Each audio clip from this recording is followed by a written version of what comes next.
কোটা সংস্কার আন্দোলনের শিক্ষার্থীদের উপর হামলা চালিয়েছেন ছাত্রলীগের নেতাকর্মীরা।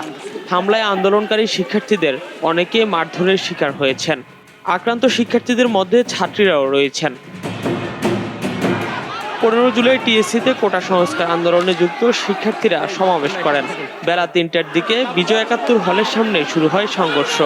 আন্দোলনকারীদের একটি দল বিজয় একাত্তর হলে প্রবেশ করতে গেলে তাদের বাধা দেওয়া হয়। এ নিয়ে ছাত্রলীগের নেতাকর্মীদের সঙ্গে তাদের সংঘর্ষ শুরু হয়। আন্দোলনকারী শিক্ষার্থী ও ছাত্রলীগের নেতাকর্মীরা দুই পাশে অবস্থান নিয়ে কিছুক্ষণ পাল্টাপাল্টি ধাওয়া ও ইটপাটকেল নিক্ষেপ চালিয়ে যান। অনেক শিক্ষার্থী ছাত্রলীগের নেতাকর্মীদের লাঠির আঘাতে আহত হয়েছেন।